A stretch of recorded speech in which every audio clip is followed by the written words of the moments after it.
문제가 있는 것이 문제가 아닙니다. 라는 제목으로 하나님 말씀 증거합니다. 전 세계 코로나19 감염자 수가 10만 명을 돌파했다고 합니다. 우리나라 감염 확진자 수는 7,000명을 돌파했습니다. 7,000명이 굉장히 많은 거거든요. 언제 어디서 이 감염이 될지 아무도 모르는 상황 가운데 있습니다. 이에 반해서 격리 해제된 사람은 118명에 불과하고 사망자 수는 48명이라고 합니다. 이전보다 감염 증가세가 둔화되었다고는 하지만 우리가 지금 경계심을 풀어야 될 때는 아닙니다. 오히려 지금이야말로 더욱더 경계해야 될 때입니다. 시간이 가면 갈수록 뭔가 좀 지루함을 느끼게 되거든요. 뭔가 좀 답답함을 느끼면서 사람들의 이 생각이 해이해지기가 쉽습니다. 지금은 이단 신천지 이외에 일반인들에게 감염이 확산되고 있는 시기이기 때문에 더욱더 조심해야 될 때입니다. 신천지와 연관이 없어 보이는 그 경북 봉화의 요양원에서 집단적으로 49명의 확진자가 발생했다고 합니다. 점차 이 코로나19의 확진이 일반인들에게 침투하고 있는 상황, 그리고 예측 불가의 상황으로 가고 있음을 보여주고 있습니다. 우리 교회도 코로나19에 대응하기 위하여 이미 지난주부터 주중 예배와 모든 모임 활동을 중단한 바가 있습니다. 점심 식사와 주일 오후 예배도 다 중단하고 주일 오전 예배도 염려가 되시는 분들, 또 면역이 약한 분들, 여러 가지 개인적인 감염 확산을 우려하는 분들은 다 지금 가정에서 예배를 드리고 있습니다. 그러면서 동시에 이 시간 나와서 주일 예배를 병행하고 있습니다. 제가 생각하기에는 일반 교회보다 더 우려가 되는 것은 나이트클럽, 극장, 또 식당, PC방, 지하철, 버스 이렇게 많은 사람들이 밀집되어 있는 장소라고 생각을 합니다. 그런 것은 그곳에 온 사람이 누구인지 확인할 길이 없어요. 저 사람이 오늘 뭐 하다가 왔는지, 손은 제대로 씻고 왔는지, 기침은 안 하는지, 신천지는 아닌지, 저 사람이 감염이 되었는데 증상이 안 나타나는 것은 아닌지 알 길이 없습니다. 그래서 사람 많은 곳은 이 시기에는 절대로 가지 마시고 외출을 삼가하시고 집에서 더 기도와 말씀에 힘쓰시길 바랍니다. 인간 세계에는 이러한 코로나19뿐만 아니라 수없이 많은 종류의 문제가 끊임없이 생겨왔습니다. 인간 세계에 문제가 없다면 얼마나 좋겠습니까? 그렇지만 인간의 역사는 문제의 역사라고 해도 과언이 아닙니다. 어떻게 보면 인간의 역사는 문제의 역사라고 종지부를 찍어도 될 만큼 문제가 끊임없이 일어나고 있습니다. 한 가지 문제가 해결되면 또 다른 문제가 터지고 또 다른 문제를 해결하면 또 다른 문제가 터지는 문제의 연속성 속에서 살고 있습니다. 우리는 이러한 인간의 역사를 통해 한 가지 분명한 사실을 깨닫게 됩니다. 인간은 완전하지 않다는 것입니다. 인간은 부족하다는 것입니다. 인간은 모두 다 하나님 앞에서 죄인이고 하나님의 은혜가 절실히 필요한 존재들이라는 것입니다. 오늘 본문에 보면 성령님의 능력이 폭발적으로 역사했던 초대교회가 나오고 있습니다. 예수 그리스도의 이름으로 병든 자가 고침받고 귀신이 떠나가고 온갖 표적과 기사가 나타나며 수많은 영혼들이 주께로 돌아오던 때였습니다. 마치 더 이상 예루살렘 땅에는 죄도 없고 문제도 없을 것만 같은 하나님 나라가 이루어진 것 같은 그런 착각이 들 정도였습니다. 그렇지만 이런 성령 충만한 초대교회에도 문제가 발생했다는 사실을 아십니까? 1절을 다 함께 읽어보겠습니다. 1절 시작. 그때 제자가 더 많아졌는데 헬라파 유대인들이 자기의 바구들이 왜 죄에 빠졌으므로 히브리파 사람들이 원망하니. 성령의 강력한 역사로 말미암아 예수님 믿고 따르는 자들이 점점 더 많아졌습니다. 죄인이 회개하고 주께로 돌아온다는 것은 인간의 힘으로는 불가능한 일입니다. 그만큼 성령님의 역사가 예루살렘은 집중적으로 강타하고 있었다는 것입니다. 지금도 선교지나 복음의 불모지에서는 이런 강력한 성령 역사가 나타나고 있습니다. 복음을 전하기만 하면 무슨 내용인지는 모르는데 회개하며 눈물을 흘리는 역사가 나타나고 기도하고 선포하기만 하면 병든 자가 고침받고 귀신이 떠나가는 역사가 나타나고 있습니다. 이러한 폭발적인 성령님의 역사가 나타나는 현장에 문제가 생겼다는 것은 언뜻 이해가 안 되는 일입니다. 그렇게 성령님이 강력하게 역사하면 아무런 문제도 없고 아무런 죄도 없어야 되는데 어떻게 그런 일이 일어날 수 있을까라는 생각이 듭니다. 이러한 성령님의 강력한 역사에도 불구하고 인간의 근본은 바뀌지 않는 것을 알 수가 있습니다. 인간의 근본은 죄인이기에 언제나 죄를 짓고 문제를 일으키며 살아갑니다. 성령으로 거듭나서 하나님의 자녀가 된 이후에도 여전히 그 속에는 이 아담의 피, 죄의 피가 흐르고 있다는 것입니다. 초대교회 발생한 문제의 발단은 아이러니하게도 구제하는 일이었습니다. 무슨 죄 짓고 타락해서 문제가 발생하는 것이 아니었습니다. 정확히 말하면 가난한 과부들에게 매일 음식을 대접하는 일로 인해서 문제가 발생했습니다. 당시는 남성 중심의 사회였기 때문에 남편이 없는 과부는 사회에서 활동을 할 수가 없었습니다. 돈을 벌 수가 없었습니다. 누군가가 도와주지 않으면 살아갈 수가 없는 사람들이었습니다. 그래서 교회가 그들에게 매일 식사를 대접하며 섬겨주었던 것입니다. 이렇게 남을 섬기고 구제하는 일은 하나님 기뻐하신 일이고 좋은 일인데 하필이면 왜 구제하다가 교회 안에서 문제가 발생했을까요? 그 이유는 구제가 문제가 아니라 교회 안에 존재하고 있던 파벌 때문이었습니다. 초대교회 성도는 100% 유대인이었습니다. 초창교회는 이방인에게 복음을 전하지 않고 유대인들에게만 복음을 전했기 때문에 초대교회 멤버들은 전부 다 유대인이었습니다. 그런데 유대인 안에 두 파로 나뉘어져 있었습니다. 히브리파 유대인, 헬라파 유대인. 하나는 유대 지방 본토에서 오랫동안 살아왔던 히브리파 유대인들이고 또 하나는 유대 지방을 떠나서 타국에서 오랫동안 살다가 돌아온 헬라파 유대인들이었습니다. 헬라파 유대인들은 외국에서 살다 왔기 때문에 그 언어가 히브리어가 아니었습니다. 당시에 국제 공용어라고 할 수 있는 헬라어를 사용했습니다. 같이 교회 안에 있긴 했지만 언어적인 소통이 잘 되지 않는 그런 상황이었습니다. 그렇기 때문에 본토에서 오랫동안 살아왔던 이 히브리파 유대인들은 외국에 살다 온 이 헬라파 유대인들을 괄시하고 은근히 무시하였어요. 너희들 외국에 살다 왔지? 너희들은 정통이 아니야. 우리가 정통이야. 너희들은 우리 말을 잘 들어야 돼. 이렇게 헬라파 유대인들을 향해서 은근히 괄시하고 무시를 했습니다. 헬라파 유대인들은 그런 일이 있을 줄 예상하고 왔을 것입니다.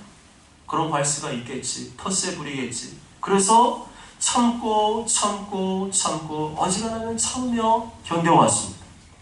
그렇지만 이 히브리파 유대인들은 계속해서 양심이 있는지 없는지 계속 압박을 하고 불공평하게 대우를 해주었습니다.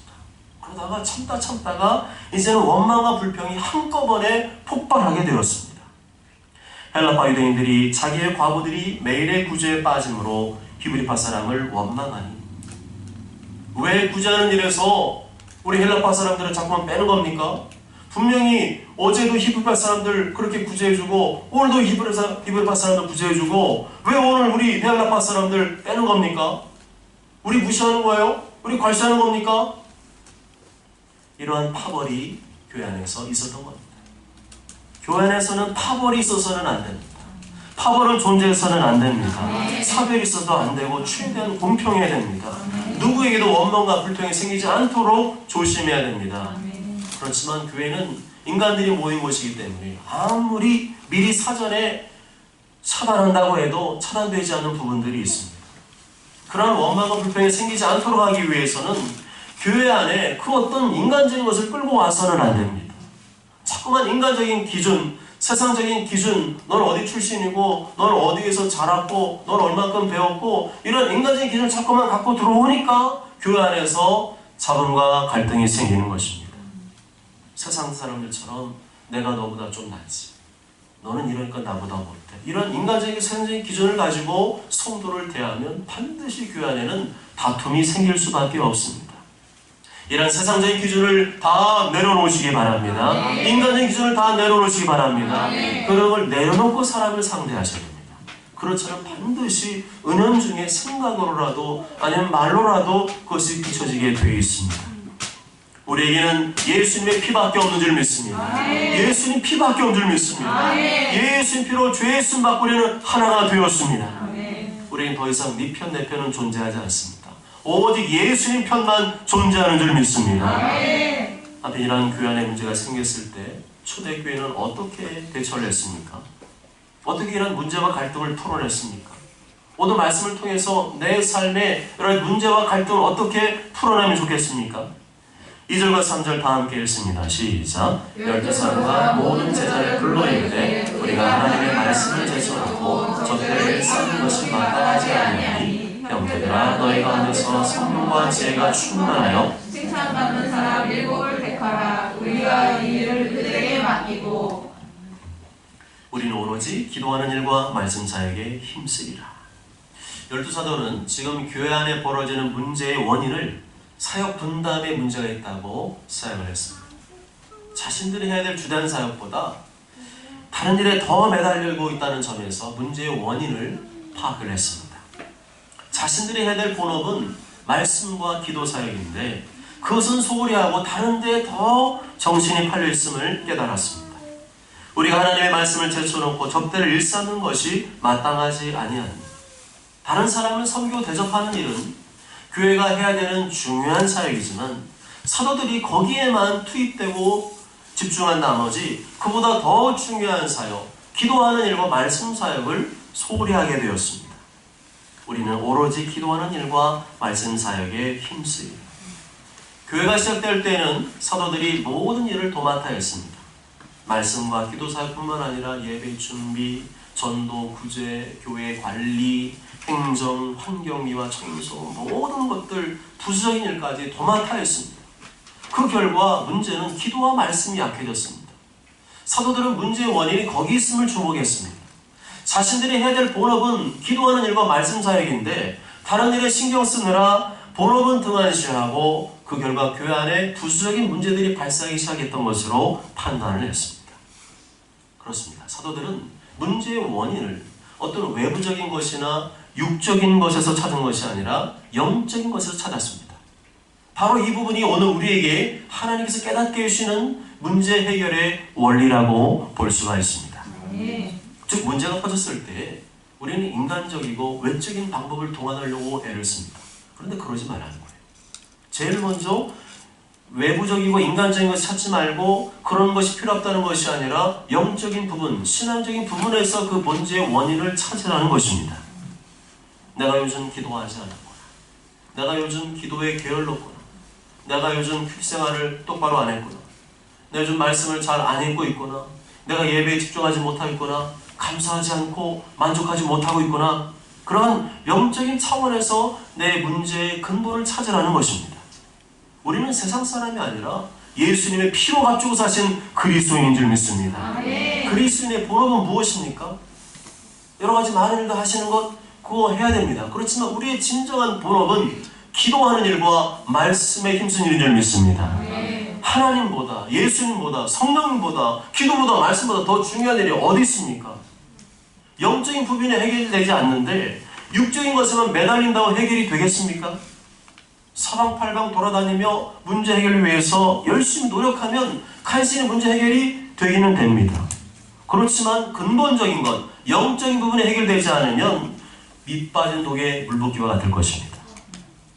요한일서 1장 2절에 이렇게 말씀하죠. 사랑하는 자여 내 영혼이 잘됨 같이 내가 범사에 잘되고 강건하기를 내가 간구하노라. 이 말씀이 말해주는 신앙의 원리가 무엇입니까? 영혼이 먼저 잘돼야 된다는 것입니다. 영혼이 잘 된다는 것입니다. 내 영혼이 말씀과 기도로 깨어있어야 한다는 것입니다. 내 영혼의 채널이 하나님과 항상 열려 있어야 다른 하는 일도 잘 되고 범사가 잘 되고 육체도 강건하게 된다는 것입니다. 문제에 빠지지 말고 영적인 것에 눈을 돌리시길 바랍니다. 기도의 눈을 돌리시기 바랍니다. 말씀의 눈을 돌리시기 바랍니다. 내가 기도하지 않고 말씀 생활을 멀리하니까 하나님께서 나에게 이런 문제를 주셨구나 하고 생각하시기 바랍니다. 자, 교회 카톡방에 귀찮을 정도로 날마다 성경 통독 영상을 올리고 50일 기적 영상을 올린 이유가 뭔지 아십니까? 영혼이 잘 된다는 것. 기도된다는 것이고 말씀 읽어야 된다는 것입니다. 그래 영혼이 잘 돼야 다른 일도 범사도 잘 되고 강건한 축복이 임하는 줄 믿습니다. 그것이 안 되는 사람은 계속 반복하실 겁니다. 계속 반복하실 겁니다.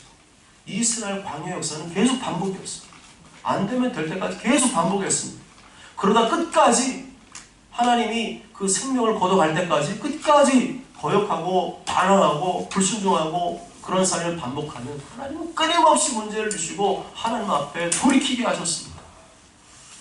하나님께서 나로 하여금 기도와 말씀의 자리로 돌아올 때까지 계속해서 문제를 주시고 또 주실 것입니다. 그러므로 우리의 상황 가운데 불평하는 원망하지 말고 하나님의 마음을 헤아리시기 바랍니다. 하나님의 의도를 헤아리시기 바랍니다. 문제가 아니라 왜 나에게는 문제를 끊임없이 주시는가? 이 정도면 충분한 것 같은데 왜 하나님 나에게 끊임없이 문제를 주시는가? 왜 나에게 고난 고통을 주시는가? 하나님의 의도가 있습니다. 우리를 사랑하지 않는 게 아니라 우리를 미워해서 하는 것이 아니라 하나님의 의도는 우리가 깨닫고 하나님께로 돌이키는 것인 줄 믿습니다. 아멘. 모든 문제의 첫 번째 원인은 어디에 있다고요? 영적인 것에 있습니다. 기도에 있고 말씀에 있습니다. 그러면 영적인 것만 해결되면 나머지는 다 해결된다는 말일까요? 저절로 다 해결된다는 말일까요? 그런 것은 아닙니다. 모든 것을 하나님께 믿음으로 맡겨 드리되 내가 해야 될 부분은 내가 해야 됩니다. 사도들은 자신들이 다시금 기도하는 일과 말씀 사역에 힘쓰겠다, 전념하겠다 결단할 뿐만 아니라 교회 안에 있는 구조적인 문제, 시스템 문제를 바꾸기로 결단합니다. 3절에 이렇게 말씀합니다. 형제들아 너희 가운데서 성령과 지혜가 충만하여 칭찬받는 사람 7을 택하라. 우리가 이 일을 그들에게 맡기고. 이제는 교회가 커지고 주님의 일을 감당할 만한 일꾼들도 많이 생겼으니 그들에게 일을 맡겨야 되겠다는 것입니다. 그동안 우리가 너무 분주하게 살다 보니까 말씀과 기도가 소홀해졌고 결과적으로 교회 안에 문제가 생겼고 이렇게 가면 안 됩니다. 예전에는 교회 작아서 어쩔 수 없었지만 이제는 상황이 달라졌다는 것입니다. 상황이 달라졌다는 것은 지혜롭게 대처를 해야 된다는 것입니다. 예전에 그랬으니까 지금도 그랬나? 그건 지혜롭지 못한 겁니다. 예전 시대는 예전 시대고 지금 시대는 지금 시대입니다. 심지어 코로나 바이러스도 그냥 무식하게 문제 해결하려고 그러면 안 돼요. 우리 영적으로는 더 깨어서 기도하고 말씀에 나가야 되지만 이 상황들을 잘 처신하며 지혜롭게 넘기지 못하면 교회 안에 더 큰 문제가 생길 수 있다는 사실을 기억하시기 바랍니다. 아멘. 문제 해결을 위해서는 지혜가 필요합니다. 주어진 문제를 어떻게 현명지롭게 풀어갈 수 있을까? 지혜가 필요합니다. 어떻게 보면 영적인 일은 쉬울 수가 있습니다. 하나님과 1대1 관계 속에서 내가 그냥 기도하면 되고 내가 말씀 열심히 묵상하면 되는 일입니다. 그냥 기도 시간 늘리고 안 되면 더 기도하고 안 되면 새벽기도 나오고 안 되면 밤기도하고 철기도하고 금식기도하면 되는 문제입니다. 말씀도 내가 안 읽으면 묵상하면 되고 읽으면 됩니다. 그렇지만 인간관계나 구조적인 문제는 그렇게 해결되질 않습니다. 지혜가 필요합니다.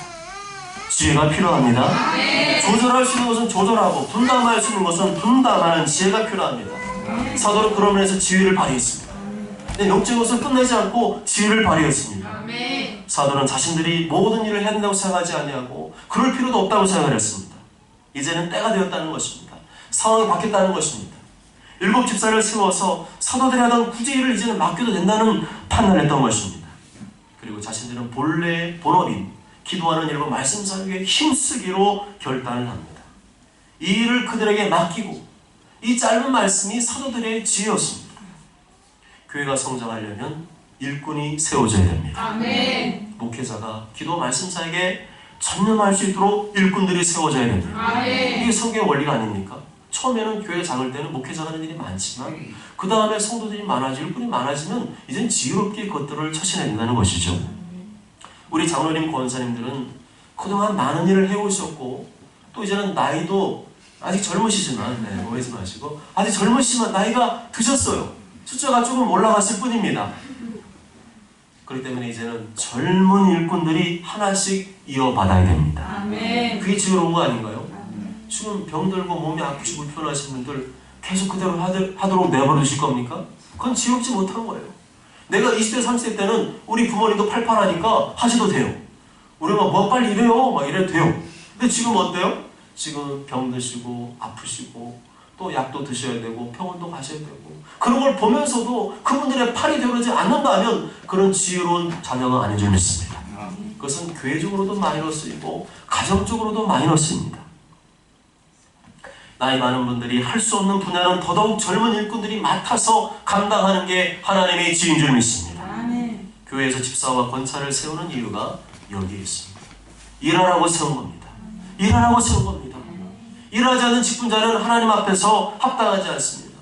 착하고 충성되게 감당한 사람은 그 직분이 상급이 되지만 악하고 게으른 직분자는 하나님께서 책망의 대상이 될 것입니다. 초대교회는 집사를 세워서 일을 맡겼습니다. 집사라는 말 자체가 일을 하는, 사자가요 선비사자가 아니라니까요. 목사는 선비사자인데 집사는 그 사자가 일사자니까요. 일하라는 겁니다. 일하라는 겁니다. 이것이 하나님 앞에 상달되고 기억한 바가 될 줄 믿습니다. 그래서 교회에서 많은 일을 하는 것은 절대로 손해도 아니고 마이너스도 아닙니다. 하나님 앞에 절대로 플러스가 될 줄 믿습니다. 초대교회 집사 직분은 아무도 감프로 생각하지 않았어요. 집사 직분은 받아야 되겠다 생각한 사람도 없었어요. 왜냐하면요, 집사 직은 어떤 직이에요? 일하는 직이다. 봉사직이다. 내가 저걸 감당할 만해야 되는데 아직 나는 그걸 감당할 만한 사람이 아니다. 내가 하나님께 기쁨으로 감당을 원한다. 그런 사람들이 집사 직분을 맡아서 감당을 했습니다. 나 같은 것 구원해 주신 것도 감사한데 주님의 교회를 섬길 수 있게 해주시니 감사합니다. 이런 마음으로 섬기고 봉사했던 것입니다. 이 사도들의 제안을 들은 성도들은 다 기뻐하고 찬성했습니다. 그래서 교회 최초로 7 집사를 세우게 되는데 그 기준이 무엇인지 아십니까? 3절과 5절에 나와 있습니다. 성령과 지혜가 충만하여 칭찬받는 사람, 믿음과 성령이 충만한 사람이었습니다. 세상적인 기준, 인간적인 기준 하나도 들어가 있지 않습니다. 돈, 학벌, 재력 이런 거 하나도 들어가지 않습니다. 오로지 내적인 열매, 신앙의 열매, 인격의 열매를 보고 집사를 세웠습니다. 아멘.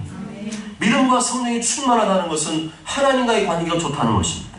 지혜가 충만하고 칭찬받는 사람이었다는 것은 사람과의 관계가 좋았다는 것입니다. 7 집사는 하나님과의 관계도 좋고 사람과의 관계도 좋은 사람을 세웠다는 것입니다. 그리고 핵심에는 성령 충만이 있었습니다. 성령으로 충만한 사람은 믿음이 자라게 되어 있고 모든 일을 지혜롭게 처리하게 되어 있고 사람들로부터 칭찬을 받게 되어 있습니다. 이러한 사람이 되기를 원하신다면 성령의 충만을 구하시기 바랍니다. 아멘. 성령의 기름 부으심을 구하시기 바랍니다. 아멘. 성령님 나의 스승이 되어주셔서, 성령님 나의 선생이 되어주셔서 나를 가르쳐주시고 깨우쳐주시고 지도하시고 인도하여 주옵소서. 아멘. 여기서 말하는 집사는 서리 집사가 아니라 6절에 보면 사도들에게 안수를 받은 안수 집사였습니다. 그냥 세우면 되는데 왜 안수를 했을까요? 성경에 보면 안수는 성령의 기름 부음 받는 채널입니다. 더 중요한 일들을 감당하는 사람들에게는 바로 이 안수를 통해서 세웠던 것입니다. 그리고 원래 목회자가 하던 일을 이제는 공식적으로 많은 사람에서 위임해 주는 것을 표현하는 것입니다. 5절에 보면 7 집사 이름 중에 스데반과 빌립이 나옵니다. 그들은 영적으로 준비된 사람들이었습니다. 성령의 권능을 행하는 사람들이었습니다. 복음을 탁월하게 전하는 사람들이었습니다.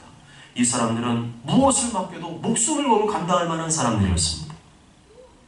교회의 역사자를 보면 스데반뿐만 아니라 니가노르, 디몬, 바메나 역시 주를 위해 순교했다고 전해지고 있습니다. 그렇다면 초대교회 안수 집사는 주를 위해 순교할 만한 사람을 뽑아서 세웠던 것입니다. 아멘. 교회의 중직자는 누구냐? 순교의 제물인 줄 믿습니다. 아멘. 순교의 제물인 줄 믿습니다. 아멘. 순교의 제물자라고 나를 장로로, 권사로, 집사로, 안수 집사로 세우신 것입니다. 아멘. 목회자가 무엇을 맡겨도 똑소리 나게 감당하는 일꾼, 아무리 힘들어도 묵묵히 감당하는 일꾼, 예수는 복음을 전하기 위해 자신의 목숨까지 내어줄 수 있는 충성스러운 일꾼이 되시길 바랍니다. 아멘. 내가 그런 사람 되시길 바랍니다. 아멘.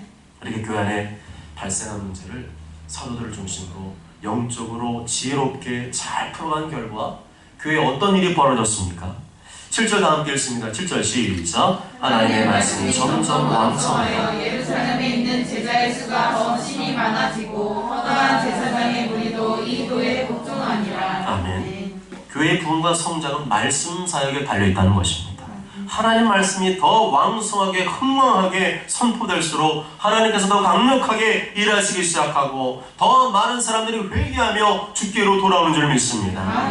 심지어 제사장의 무리, 구역에 능통한 사람들, 성전에서 봉사하는 그 하나님의 구별된 사람들도 복음 앞에 꼬꾸라지게 되었습니다. 제사장들은 유대교의 핵심 세력이었습니다. 제사장이 무너지면 유대교는 무너지는 것이었습니다. 그런데 복음의 능력이 그들을 무너뜨린 줄 믿습니다.